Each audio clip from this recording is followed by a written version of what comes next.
ನಿಮ್ಮ ಮೊದಲನೇ ಪ್ರಶ್ನೆ ಏನು ಅಂತ ಹೇಳಿದ್ರೆ, ಕೊಂಕ್ ಹೇಳ್ದೆ ಕೆಲಸನೇ ಮಾಡದೇ ಇರೋರು ಯಾರು? ಅಂದರೆ ಎಲ್ಲದಕ್ಕೂ ಒಂದು ಕೊಂಕು.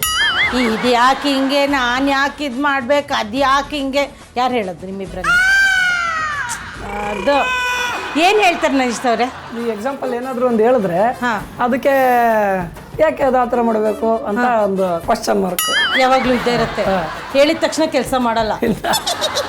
ಯಾವುದಕ್ಕೆ ಅಂದರೆ ರೀಸೆಂಟಾಗಿ ಯಾವುದಕ್ಕೆ ಹಂಗೆ ಮಾಡಿದ್ದಾರೆ? ಇವತ್ತೇನಾದರೂ ಆ ಥರ ಮಾಡಿದ್ರಾ? ಮಜ್ಜಿಗೆ ಮಾಡ್ತಾ ಇದ್ವಿ. ಸ್ವಲ್ಪ ಪುದೀನ ಸ್ವಲ್ಪ ಜಾಸ್ತಿ ಹಾಕೊಂಡ್ರೆ. ಯಾಕೆ ಜಾಸ್ತಿ ಹಾಕಬೇಕು? ಸ್ವಲ್ಪ ಹಾಕೋಣ ಬಿಡು. ಏನ್ರಿ ಸ್ಫೂರ್ತಿ, ಏನು ನಿಮ್ಮದು ಕೊಂಕು? ಏನಿಲ್ಲ ಮ್ಯಾಮ್, ಅಡುಗೆ ಮನೆ ವಿಷಯದಲ್ಲಿ ನಾನು ಕರೆಕ್ಟಾಗಿ ಹಾಕಿರ್ತೀನಿ. ಮತ್ತೆ ಎಕ್ಸ್ಟ್ರಾ ಬಂದು ಅದನ್ನ ಇನ್ನೊಂದು ಹಾಕು ಅದೊಂದು ಹಾಕು ಅಂತಾರೆ. ನಾನು ಕರೆಕ್ಟಾಗಿ ಮಾಡಿರ್ತೀನಿ ರುಚಿ ಎಲ್ಲ. ಅಲ್ಲ, ಅಡುಗೆ ಮನೆ ವಿಷಯದಲ್ಲಿ ಓಕೆ, ಅರ್ಥ ಆಗುತ್ತೆ ನನಗೆ. ಅದು ನಮ್ಮ ಟೆರಿಟರಿ, ನಮ್ಮ ಕಿಂಗ್ಡಮ್, ಅದು ಯಾರು ಅಲ್ಲಿ ಬರೋಂಗಿಲ್ಲ. ಬೇರೆ ವಿಷಯದಲ್ಲಿ ಕೊಂಕಿಸ್ತೀರಾ ನೀವು? ಅವರೇ ವಾದ ಮಾಡೋದು ಜಾಸ್ತಿ ಆಕ್ಚುಲಿ. ಇವ್ರು ವಾದ ಮಾಡ್ತಾರೆ ಯಾವ ವಿಷಯಕ್ಕೆ? ಪ್ರತಿಯೊಂದಕ್ಕೆ ಮ್ಯಾಮ್ ಒಂದ್ ಹೇಳಿದ್ರೆ ಅದಕ್ಕೆ ಇನ್ನೊಂದು ಸೇರಿಸಿ ಅದೊಂದು ಸೇರಿಸಿ ಎಲ್ಲ ಕ್ವಶನ್ ಮಾಡ್ತಾರೆ. ಅದ್ರಲ್ಲಿ ಗಂಡ ಹೆಂಡತಿ ಇಬ್ರು ಹಂಗೇನೆ ಇದ್ದೀರಾ?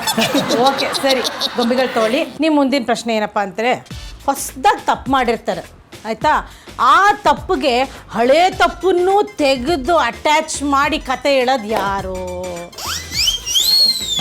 ಹೇಳಿ ಸ್ಫೂರ್ತಿ ಅವರೇ, ಅದ್ಯಾಕೆ ನೀವು? ಅವರು ಸಿಂಪಲ್ ಆಗಿ ಏನೋ ಒಂದು ಹೇಳಿರ್ತಾರೆ, ನಾನು ಅದನ್ನು ಒಂದು ಹಳೇದು ಅದು ಇದು ಅನ್ಕೊಂಡು ಇನ್ನ ಜಾಸ್ತಿ ನಾನೇ ಅವ್ರಿಗೆ ಕೇಳೋದು. ಅಂದ್ರೆ ಹಳೇದೆಲ್ಲ ನೆನಪಿರುತ್ತಾ ನಿಮ್ಗೆ?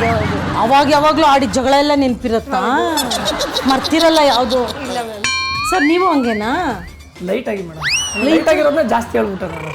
ಜಾಸ್ತಿ ಹೇಳ್ಬಿಟ್ಟು ಸರ್. ಅಂದರೆ ಇವಾಗ ಅವರು ಯಾವ ಹಳೆ ಜಗಳನ ನಾಪಿಸ್ಕೊಂಡು ಮತ್ತೆ ಫ್ರೆಶ್ ಆಗಿ ಜಗಳ ಆಡಿದ್ದಾರೆ ಹೇಳಿ ನನಗೆ.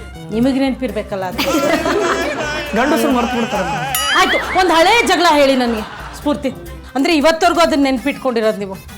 ಈ ಸಡನ್ ಆಗಿ ಬರಲ್ಲ ಮ್ಯಾಮ್, ಜಗಳ ಆಡುವಾಗ ಬರುತ್ತೆ. ಮೇಡಮ್, ಮೊನ್ನೆ ಪಾನಿಪುರಿ ಕೊಡಿಸಿಲ್ಲ ಅಂತ ಹೇಳ್ಬಿಟ್ಟು ಜಗಳ ಮಾಡ್ಕೊಂಡು ಅದಕ್ಕೆ ಯಾರೀ ಜಗಳ ಆಡ್ತಾರೆ? ಹೋಗಿ ತಿನ್ನೋದಪ್ಪ ನೀವೇನೆ. ನಾನೇ ಕೊಡಿಸ್ಬೇಕಲ್ಲ ಮೇಡಮ್. ಅದೇನದು ರೂಲ್ಸು? ರೂಲ್ಸ್ ಹಂಗೇನೆ ಅದು. ಅದ್ಯಾಕೆ ಇವರೇ ಕೊಡಿಸ್ಬೇಕಾ ಪಾನಿಪುರಿನ? ನೀವು ಒಬ್ಬರೇ ಹೋಗಿ ತಿನ್ನೋದಿಲ್ಲ? ನಿಮ್ಮ ಫ್ರೆಂಡ್ಸ್ ಜೊತೆ, ಅಮ್ಮ ಅತ್ತೆ ಜೊತೆ ಇವ್ರು ಬರಲೇಬೇಕು? ಏನು ಜಗಳ ಆಡಿದ್ರು ನಿಮಗೆ ಪಾನಿಪುರಿ ವಿಷಯದ ಬಗ್ಗೆ? ಅಂದರೆ ಅಲ್ಲಿ ಹೋಗ್ಬೇಕಾದ್ರೆ ರೋಡಲ್ಲಿ ಕಾಣಿಸ್ಬಿಡುತ್ತೆ ಅದು ಪಾನಿಪುರಿ ಅಂಗಡಿ. ನಾನು ಸುಮ್ಮನೆ ನೋಡ್ಲಿಲ್ಲಂಗೆ ಹೊರಟ್ಬಿಟ್ಟೆ. ಅವ್ರು ನೋಡ್ಬಿಟ್ಟಿದ್ದಾರೆ, ಯಾಕೆ ಕೊಡಿಸ್ಲಿಲ್ಲ? ಪ್ರತಿ ಸಲ ಕೊಡಿಸ್ಬೇಕಪ್ಪ, ಹೋಗೋಣ. ಇಲ್ಲ ಬೇಕು ನಮಗೆ. ಈಗ ದೇವಸ್ಥಾನ ನೋಡಿದ ತಕ್ಷಣ ಕಣ್ಣು ಹೊತ್ಕೊಂಡಂಗ ಇದು ಪಾನಿಪುರಿ ನೋಡ್ದಾಗ್ಲೆಲ್ಲ ತಿನ್ಬೇಕಾ? ಅದು ಹೆಂಗಮ್ಮ ಲೆಕ್ಕಾಚಾರ ಸ್ಫೂರ್ತಿ ಅದು? ಸರ್, ಎಷ್ಟು ಪಾನಿಪುರಿ ತಿಂತಾರೆ ಇವರು? ಏನೋ ಒಂದು ಪ್ಲೇಟ್ ಇರುತ್ತೆ. ಅಲ್ಲಲ್ಲ, ಅಂದರೆ ಒಂದು ವಾರದಲ್ಲಿ ಎಷ್ಟು ತಿಂತಾರೆ? ಒಂದು 2-3 ಸಲ ಆಗುತ್ತೆ. ಆ ಕಡೆ ಹೋದಾಗೆಲ್ಲ ದಿನಸಿ ತಂದಂಗೆ ನೀವು ಪಾನಿಪುರಿ ತಿನ್ನಿಸ್ತೀರಾ? Very nice. ಆರೋಗ್ಯ ನೋಡ್ಕೊಳ್ಳಿ ಮೇಡಮ್. ಓಕೆ.